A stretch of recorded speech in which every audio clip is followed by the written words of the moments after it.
इससे बड़ा मजाक नहीं मानता हूं जो ये जो कह रहे हैं। देखिए कह कौन रहा है। आपने राहुल गांधी की बात करी। राहुल गांधी जी की 2014 के पहले जिनकी अपनी सरकार थी, 235 से ज्यादा उनके सांसद थे, पूरी अपनी सरकार चला रहे थे, लेकिन अपने उनके नेतृत्व में आते ही 115 रह गए। वो उस समय कह रहे थे असंभव है और मौत का सौदागर और कितनी प्रकार की गंदी गंदी बातें मोदी जी के बारे में कही थी, लेकिन जनता ने उस बात का प्रतिसाद क्या दिया। उनकी सरकार गई, 115 रह गए। 2019 में और गंदा बोल रहे थे, क्या क्या नहीं बोले, तो 52 एक बस की सवारी रह गई उनकी 115 से घट करके। और आप उसके उल्टा अभी 2024 में देखो, वो स्वयं भागे अमेठी से हार करके, और ये कह रहे हैं मोदी जी की सरकार आएगी। तो मैं आपको इस तरह से आपको ध्यान दिलाऊंगा, आपकी कुल 2 सीट थी, अमेठी और रायबरेली। आप प्रधानमंत्री का सपना देख रहे हो, आपकी ये हिम्मत नहीं है, आपकी मम्मी की भी हिम्मत नहीं। पहले आपने अपनी सीट गंवाई और मम्मी ने लड़ने से मना कर दिया, तो आप अपनी पार्टी का संदेश क्या दे रहे हो? आप में इतना ही दम नहीं कि रायबरेली से सोनिया गांधी जी खुद लड़ ले, वो तो जीती हुई थी ना। और ये वायनाड भागे थे, वायनाड को छोड़ के वापस आ रहे हैं, तो अमेठी पे भी खुद भी नहीं लड़ पा रहे हैं, बहन को भी नहीं लड़ा पा रहे हैं, बल्कि जाकर के रायबरेली से लड़ रहे हैं। इसका मतलब है कि अंदर से कितने डरे हुए। तो ये नहीं बोल रहे, इनका डर बोल रहा है। मोदी जी का तो सामने दिख रहा है कि ये 4 जून में क्या देर लग रही है। और लालू यादव जी की बात जहां तक आपने कही, तो वो अपनी उत्तर प्रदेश और बाकी की जगह तो बात ही नहीं कर सकते। बिहार में भी पूरी सीट पे नहीं लड़ पा रहे हैं। उनकी अपनी जो ट्रैक रिकॉर्ड है वो दिखाएगा क्या होगा। अरे मैं क्या मानता, पूरा देश ही नहीं मानता है, मैं क्या करूं उसके लिए। उनका जो वर्सन है, अब आप बताइए, कोई आदमी कभी अपने पुराने पीएम इंदिरा गांधी जी, जवाहरलाल नेहरू जी, उनकी मम्मी जी, उनके पापा जी, सबसे कहा उनने उनकी तरफ से में गलतियां हुई है और ये गलती सुधार देंगे और ये खटाखट गरीबी दूर कर देंगे। ये तमाशेबाजी बालते, ये क्या कोई फिल्मी डायलॉग से काम नहीं चलेगा। ये थोड़ी बुद्धिमत्ता का क्षेत्र है, समझदारी से बात करना चाहिए। और ये बात दुर्भाग्य के साथ कहना पड़ रही है कि कांग्रेस को ही इसकी कीमत चुकाना पड़ रही है, क्योंकि लीडरशिप में ये सारी बातों की समझ नहीं है। लीडरशिप जब तक आप धारदार पेनी व्यवस्थाओं के आधार पर समझने वाले नहीं करोगी। मुझे तो बड़ा दुख होता कि इतनी पुरानी पार्टी कांग्रेस और हमारे सामने जिस स्थिति में पहुंची है, वह सच्चे अर्थों में महात्मा गांधी जी ने जो 47 में कहा था, नेहरू जी ने बात नहीं मानी, लेकिन राहुल गांधी जी बात मान रहे हैं कि वो कांग्रेस खत्म करके मानेंगे। सर, आपने कहा कि राहुल गांधी प्रधानमंत्री का सपना देख रहे हैं, और ये देखा भी गया कि 2014 और 2019 लीड कर रहे थे चुनाव, और अभी भी इंडायरेक्टली लीड कर रहे हैं। प्रधानमंत्री वो जो इंदिरा गांधी की दादी भी प्रधानमंत्री रही, वो पहले कैबिनेट में मंत्री रही, फिर उसके बाद प्रधानमंत्री रही, बहुत जल्दबाजी में रही। और नीतीश कुमार ने ऐसा बोला, नीतीश कुमार ने कहा था पहले कि राहुल गांधी प्रधानमंत्री बनेंगे। भाई बात वही है कि ना उनको मंत्री का अनुभव, ना अध्यक्ष का अनुभव, ना कोई राजनीतिक अनुभव है। और वो जिस ढंग से बात रखते हैं पूरे देश में, इतने बड़े देश के अंदर अपोजिशन का भी कम से कम कुछ तो स्तर होना चाहिए। और वो भी उस व्यक्तित्व के सामने, सूरज के सामने दीपक भी नहीं है। ये माचिस की तीली से बढ़कर के इनकी ताकत नहीं है, और ये अपने आप को सूर्य बन के प्रकाश की तरह दिखाना चाहते हैं। तो ये नकली या दिन में सपने देखना चाहे तो देखें, कोई रोक सकता है। सपने देखने से कोई किसी को रोक सकता है क्या? 2 बार आपकी बात झूठी पड़ी। उसके उल्टा आप बताइए, माननीय मोदी जी ने पहली बार कहा था कि मैं पूर्ण बहुमत की सरकार बनाऊंगा, जनता मुझे आशीर्वाद दे रही है। 2014 में देखा, ये गैर कांग्रेस की 60 साल बाद एक प्रधानमंत्री पूर्ण बहुमत से सरकार बनाते हैं। दूसरी बार उन्होंने कहा उनके नेतृत्व में कि हम अब की बार 300 पार, वो हुआ है। और अब की बार 400 पार तो दिख ही रहा है कि चरण बचा है, कितनी सीटें हैं और सामने दिख रहा है। लेकिन उसके बावजूद भी वही विनम्रता माननीय मोदी जी की, वही विषय की समझ है, उतने अच्छे से बात कर रहे हैं जिनके लिए इनको तो वो जनता देख रही है। जब पाकिस्तान के लीडर इनकी समर्थन की बात कर रहे हैं, और माननीय मोदी जी ने अपने इंटरव्यू में एक बार भी पाकिस्तान का नाम नहीं लिया है, तो उनकी गंभीरता देखो। और देश यही मांग रहा है कि शताब्दी का भारत हमको आगे ले जाना है, तो इनको देख के थोड़ी बनेगा। जिनको हर बार ये झूठ बोलना पड़े कि मेरी शादी होगी, जल्दी होगी, 55 साल के बाद शादी कब करेंगे मालूम नहीं। क्यों बोलना झूठ? क्या भाई करना तो कहना मेरी उम्र चली गई, अगले जन्म में करूंगा। क्यों नहीं बोलना चाहते? और करे तो मेरी शुभकामना, लेकिन शादी की उम्र कोई अवस्था भी होती है, ये उनकी निजी जिंदगी में जो बोलना नहीं चाहिए। लेकिन मैं तो ये मान के चलता हूं कि जितने हल्के स्तर पर माननीय प्रधानमंत्री जी के लिए वो उपयोग करते हैं, हम सबको तो लगता है कि पूरा देश इस बात की हिसाब चुकता करेगा, और 6 चरण में तो चुनाव हिसाब चुकता हुआ आने वाले चरण में और होगा।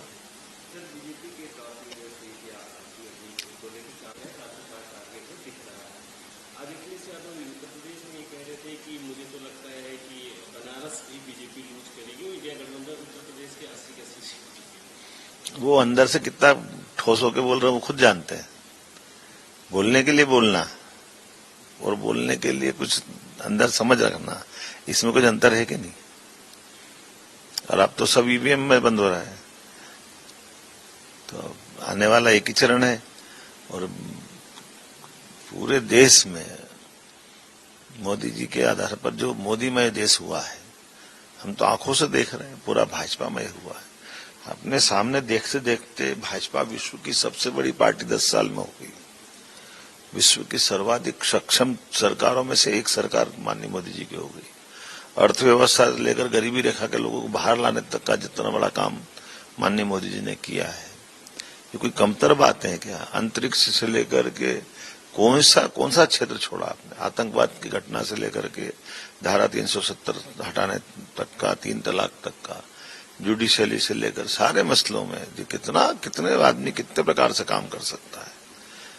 अब आईपीसी बनी थी 1860 में, भारतीय न्याय संहिता बनाई, शिक्षा नीति में बदलाव करा, 2020 एजुकेशन पॉलिसी लेकर आए, सैन्य पॉलिसी लेकर आत्मनिर्भरता लाए, डिजिटलाइजेशन किया, करप्शन पे कठोर कार्रवाई की, ईडी से लेकर के जो वर्तमान में लग रहा है कि हाँ कानून की सरकार है। नहीं तो बड़े लोग तो कोई किसी पे मुकदमे नहीं बनते थे, तो उन पे हाथ कौन डाले? तो गरीब आदमी कानून भुगतेगा, बड़ा आदमी नहीं भुगतेगा। मोदी के राज में मुमकिन नहीं है, मोदी है तो मुमकिन है। सबका साथ सबका विकास, वो सबका विश्वास सबका प्रयास। अब आप बताइए ना, किसी की अब तबीयत खराब होने लगी, जैसे नजदीक आने लगे दिन तो लोगों को लगने लगा कि हमको कहाँ जाना है। तो ये सारे घटनाक्रम जनता नहीं भूलती है, जनता सब हिसाब चुकता करती है। क्यों नहीं लागू करेंगे? हमारी पार्टी की पॉलिसी लागू करेंगे, लेकिन उसके केंद्र से तालमेल के बाद करेंगे। जब केंद्र के साथ तालमेल हो जाएगा हम करेंगे।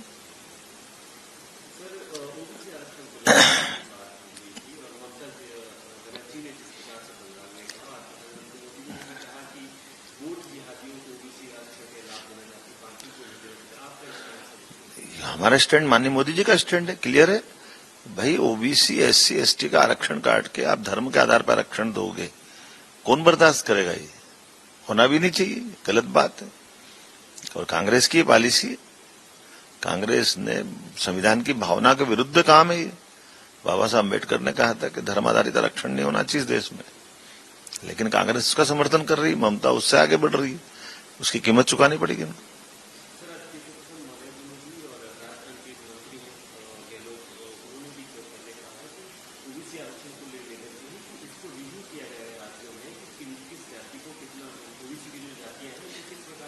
देखिए, आरक्षण तो हम पूरा लागू रखेंगे, जो आरक्षण का मॉडल है, और इससे संबंधित भारत सरकार की जो गाइडलाइन मिलती जाएगी उसका हम पालन करेंगे, उसमें कोई मना नहीं।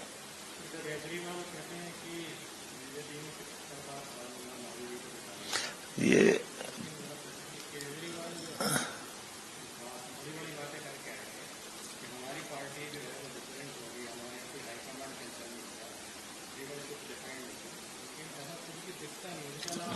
इसीलिए तो जनता भरोसा नहीं कर रही, उनकी हालत क्यों खराब है, क्योंकि उनने जितनी बातें कही सब झूठ बात कही। उनने कहा मैं सिक्योरिटी नहीं लूंगा, सबसे पहले सिक्योरिटी ली, मैं सरकारी मकान नहीं लूंगा, सरकारी मकान लिया। उनने भ्रष्टाचार के विरोध आंदोलन किया, रैली की थी, हम राजनीतिक पार्टी नहीं बनाएंगे, राजनीतिक पार्टी। उनके गुरु ने कहा था कि चुनाव नहीं लड़ेंगे, राजनीतिक पार्टी नहीं। उनके गुरु की बात नहीं मानी अन्ना हजारे जी की, फिर उन्होंने कहा कि मैं सबका साथ लूंगा, लेकिन कुमार विश्वास से लेकर के मिश्रा से वो सलजी क्या है वो महिला, वो एक उनके बड़ी अच्छी नेता है, सालजा इल्मी क्या सलजा जी, सबके साथ उनने क्या व्यवहार किया। आशुतोष जी आपके बहुत अच्छे पत्रकार, तो उनने सबके साथ अन्याय किया। वो जो घर में बुला के आईएएस अधिकारी के साथ बदतमीजी हो, बहनों के साथ बदतमीजी करे, उनसे क्या अपेक्षा करेंगे। सारी भावनाओं का सत्यानाश कर दिया, एक तरह से नुकसान करा। वही वाली बात है ना, वही मॉडल दिख रहा ना, उनकी पत्नी को आगे कर रहे हैं और उनको तो वो नया मॉडल बना दिया। उनने तो इतना एक तरह से संविधान जिनने लिखा था उनकी भी आत्मा रो रही होगी कि कोई सीएम करके कोई कैसे जेल से आ सकता है। सीएम का इतना गरिमामय पद होता है कि भाई इसमें तो उनके मंत्रियों से इस्तीफा ले रहे हैं वो जेल जाने के पहले, लेकिन खुद नहीं दे रहे हैं। देखो आप, ये तो मैं वही कह रहा हूं, कितना इतना स्तर नीचे आ जाएगा, ये तो कभी हमने सोचा नहीं था। कहने के लिए वो बोले मैं इनकम टैक्स कमिश्नर रहा हूं, ये रहा हूं, तो भाई आपके बोलने से आपका आचरण क्या कह रहा है, देखो ना आप क्या कर रहे हो, कौन सी मिसाल दे रहे हो। और कोर्ट ने कितने कठोर बंधन लगा के उनकी बेल दी है। और कोई आदमी होता तो उतने बंधन के बाद जेल से बाहर ही नहीं आता, ऑफिस नहीं जा सकते, फाइल पे साइन नहीं कर सकते, मीटिंग नहीं कॉल कर सकते। तो काहे के सीएम हो आप, क्या कहना चाहते हो। नहीं, मैं ये इस पे नहीं बोलना चाहता हूं, क्योंकि हमारी पार्टी के जो निर्णय होते सबके सामने होते हैं। ये हमारी पार्टी के बारे में बता रहे हैं, ये हम तो हमारी पार्टी में आ जाओ ना आप हमारी पार्टी के बारे में भविष्यवाणी कर रहे हो। अरे भाई साहब, अपनी भविष्यवाणी खुद ही कर लो, अपना भविष्य जान लो, तो जेल नहीं जाते। आप अपने आचरण पे विचार कर लो, दूसरे पे कह लो आप। चलिए, अब बहुत देर हो गई, मुझे माफ करें। मथुरा भी मुस्कुराएगी, भगवान राम मुस्कुरा रहे, अयोध्या धाम आनंद में डूबा है, उज्जैन का महाकाल लोक का महामंगल हुआ है हमारे सबके सामने। तो बनारस के साथ हमारी काशी ने क्या बिगाड़ा, मथुरा ने क्या बिगाड़ा है। तो अब तो हम कहते हैं, डंके की चोट कहते हैं कि मथुरा भी मुस्कुराना चाहिए, कान्हा बुला रहे हैं हमको सबको, मथुरा धाम का आनंद बनेगा। अब इसी बार का तो चुनाव हो रहा है, इसी पे हम आगे बढ़ रहे हैं। अरे 29 बताए ना, दम हो तो क्यों नहीं बोल रही वो कह रही आप 400 पार क्यों कह रहे हो। हमने कहा तुम 500 पार बोलो, कौन रोक रहा है। तुम तो लड़ नहीं रहो 400, तुम 29 नहीं लड़ पाए। कांग्रेस आजादी के बाद पहली बार ऐसा होगा 29 की 29 सीट नहीं लड़ पा रहे, तो जिसमें इतनी दमनी सीट लड़ा ले केवल, वो कहां जीतने की बात कर रहे हैं। आदि क्यों कर रहे हो, आदि किसके लिए छोड़ रहे हो, बोलो ना पूरी जाए। तो अभी चुनाव का रिजल्ट कहां आया, अभी भले नकली बोलो तो सही, झूठा बोलो ना, लेकिन झूठे बोलने का दम भी नहीं है। उनके कैंडिडेट मैदान में नहीं रह पा रहे, मैं क्या करूं उनका। कहीं नहीं, कुछ नहीं, यहां से वहां तक मोदी में माहौल है चारों तरफ, एक ही बात है। मैंने कहा कोई छिंदवाड़ा नहीं, हमने तो पहले कहा कांग्रेस गड़नी है, गड़बड़ी है, जनता ने गड़बड़ी पकड़ ली है, इसलिए अब की बार भाजपा सरकार।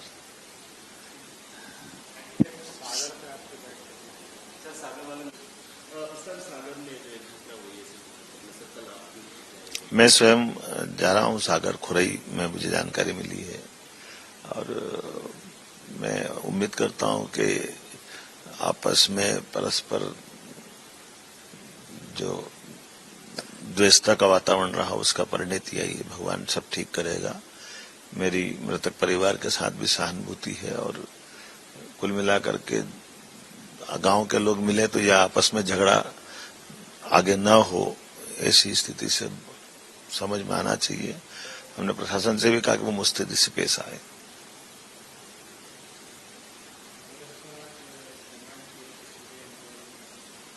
कांग्रेस का काम अपोजिशन का है, उनको बोलते रहना, उनको खुद को मालूम है। भाई माननीय पूर्व मुख्यमंत्री दिग्विजय सिंह जी भी दोनों घर बैठ करके आए थे, जहां झगड़ा हुआ वहां भी, और जिसके घर में घटना हुई वहां भी। सब बाहर से जाकर कोई भी आदमी क्या करेगा, कोई परस्पर कोई घटना हुई है तो घटना तो हुई है, दिख रही सामने, और घटना से कोई नकार भी नहीं सकता है, और घटना की गंभीरता का एहसास भी हमको है। एग्जिट पोल 2024 1 जून शाम 6 बजे से, लोकसभा चुनाव के नतीजे 4 जून सुबह 7 बजे से। देखिए चुनाव नतीजों से जुड़ी हर खबर सबसे पहले, सबसे सटीक, केवल अमर उजाला पर, amarujala.com।